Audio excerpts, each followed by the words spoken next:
Today we are diving into one of the most famous, most influential, and honestly most controversial self-help books ever written, Dale Carnegie's How to Win Friends and Influence People.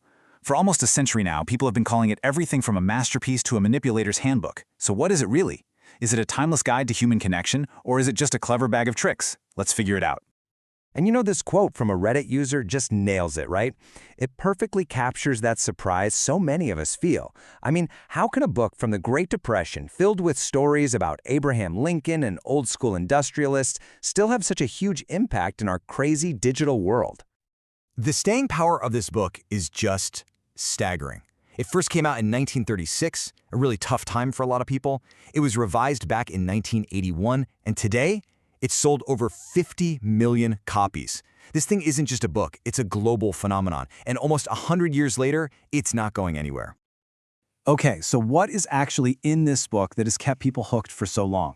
One person recently called it basically a manual for being human. And you know what? That's a great way to think about it. So let's dig into the foundational ideas. This right here, this is the heart of Carnegie's entire philosophy. He says that before you can even think about influencing anyone, you have to accept one basic truth. People are not logical. We are, as he puts it, creatures of emotion, creatures bristling with prejudices and motivated by pride and vanity. Every single tip and trick that follows is built on this one powerful insight. So, starting with that emotional foundation, Carnegie lays out his three most fundamental techniques. First up, a simple command. Don't criticize. He says it's totally futile because all it does is wound a person's pride and make them defensive.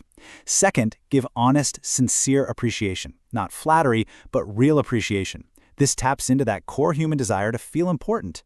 And third, and this is a big one, instead of talking about what you want, figure out how to spark an eager want in the other person. It's a total shift in focus from me to them. Building on that, Carnegie gives us 6 ways to make people actually genuinely like you. And the main idea behind all of them is to get the spotlight off yourself. So instead of trying to be interesting, be interested. Instead of driving the conversation, just listen. Talk about what matters to them and find real, sincere ways to make them feel important. It's really all about decentering yourself from the whole interaction. This next idea is so simple, but wow, is it powerful. A Reddit user was talking about trying it out, just making a point to remember and use the names of baristas and delivery drivers. And they said every single time their face changed. It's like flipping a small humanity switch. It's such a tiny act, but it tells someone, I see you, you matter. But hey, for as long as this book has been praised, it has also been torn apart. That humanity switch we just talked about? Well, this is where the critics get really nervous. They start asking, are you flipping that switch to genuinely connect with someone or just to get what you want from them? The main accusation is that these aren't principles for connection at all, but tricks for manipulation. A key part of the criticism is that the book is just mislabeled. I mean, the title is How to Win Friends, but when you look inside, a huge chunk of the book is about winning people to your way of thinking and changing their minds without making them mad. And those are skills that sound a lot more geared toward business, sales, and management than, just making friends.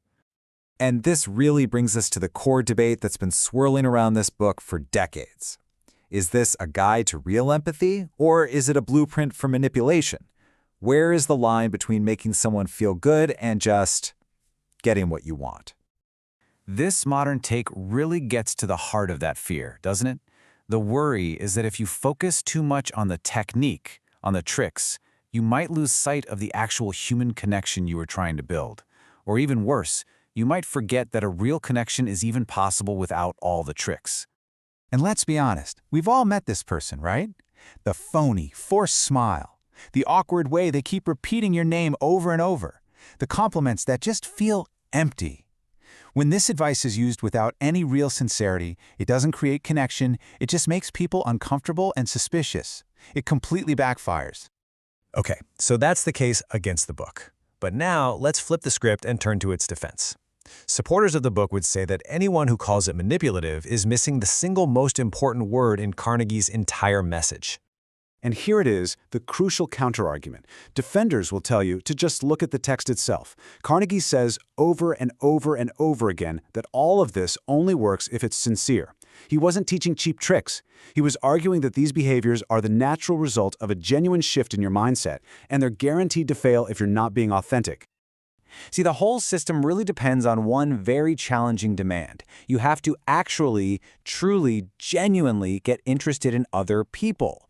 It's not about faking it till you make it. It's about developing real curiosity and real empathy and learning how to rise above your own self-interest to see the world from someone else's point of view.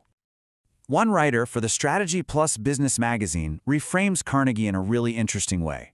He says Carnegie wasn't just a self-help guru. He was a brilliant moral psychologist. From this perspective, his work has a deep moral core. It teaches that lasting success is built on a foundation of respecting other people and making them feel genuinely valued.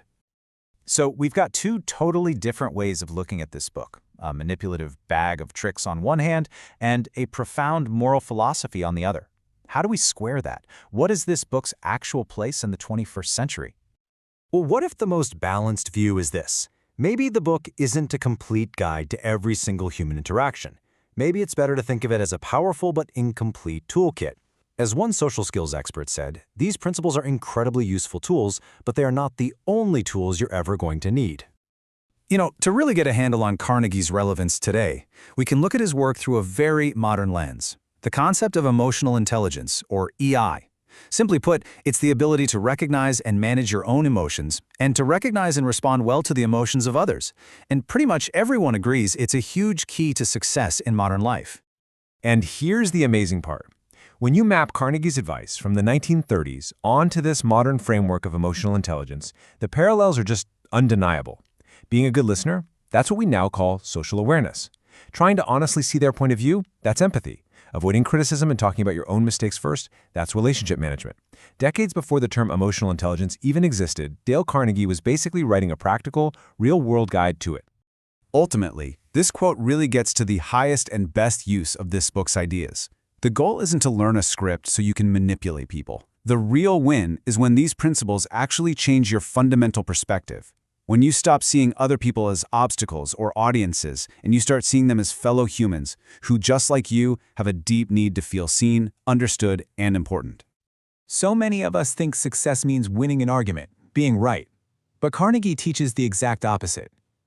The goal isn't to win one single negotiation. It's to build a lasting relationship. It's not about proving your point in the moment. It's about building a bridge that you can use for the future. So in the end, we're left with this question. Is the real secret to connection found in a set of rules you have to follow? Or is it something deeper, a fundamental shift in how we choose to see the person standing right in front of us?